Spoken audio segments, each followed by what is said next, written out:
And the Catholic churches in our area have just celebrated 250th birthday. Let's take a look.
Happy birthday to the Catholic churches on St. Croix, 250 years. And every once in a while, we like to take a look and check in on small businesses in our area. Tonight, we pay a visit to Echo Valley Tires. Thanks a lot, Jerome. Back up here at Echo Valley in Estate Glen with Mr. Schuster here, and we have a new representative to the Echo Valley Automotive team. His name is Jeff Pratt.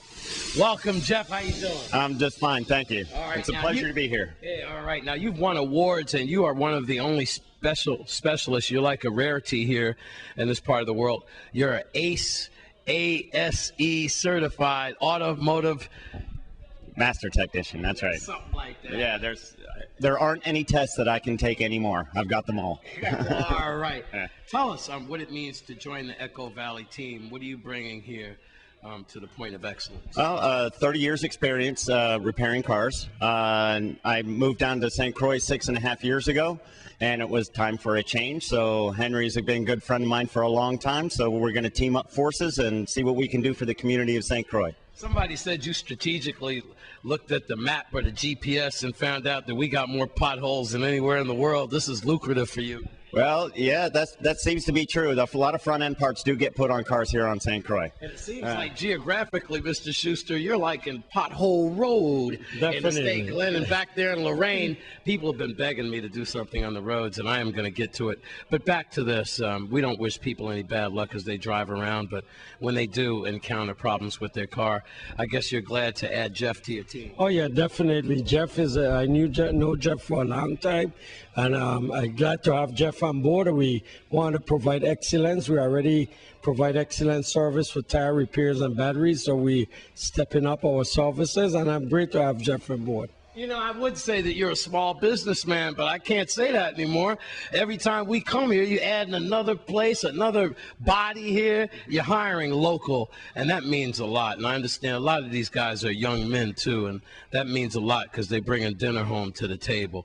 Mr. Schuster, you're a good corporate and a good neighbor sponsor here. Anything else you'd like to add to your to all your patrons and people, all your customers? No, great. I'd like everyone to please come and patronize us. The number is 719-9944. We're located across from UD Lumber in Glen. The number again is 719-9944. And again, your hours of operation? Yeah, hours are Monday through Friday from 8 to 5 and a Saturday from 8 to 3. All right.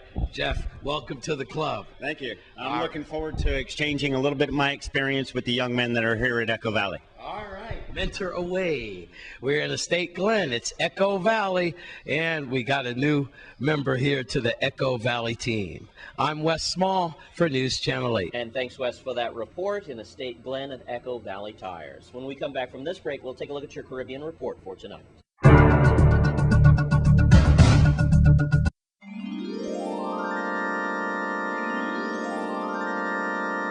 And let's take a look at your Caribbean report for tonight.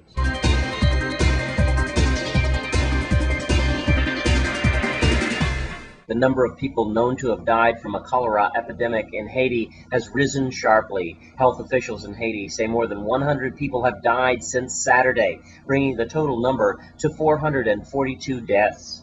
They also warned of a 40% jump in the number of new cases. On Monday, the U.S. Census for Disease Control found Haitian patients had all been infected with the same strain of cholera, one most commonly found in South Asia. And an update, the jaguar that mauled the U.S. national Bruce Cullerton to death in Brazil has been recaptured and put down. The jaguar was euthanized under the supervision of the Belizean Forestry Department after officials confirmed that it was the same animal that carried out the attack. It was recaptured near the Old Belize Zoo location, where it had escaped from an enclosure during Hurricane Richard a week ago Sunday. And in St. Lucia, the cleanup is in earnest after the island was pummeled by Hurricane Tomas. The storm killed 14 people in St. Lucia and has caused substantial damage to infrastructure. The tourism minister, Alan Chastanet, has announced that all airports on the north and south side of St. Lucia are now fully operational.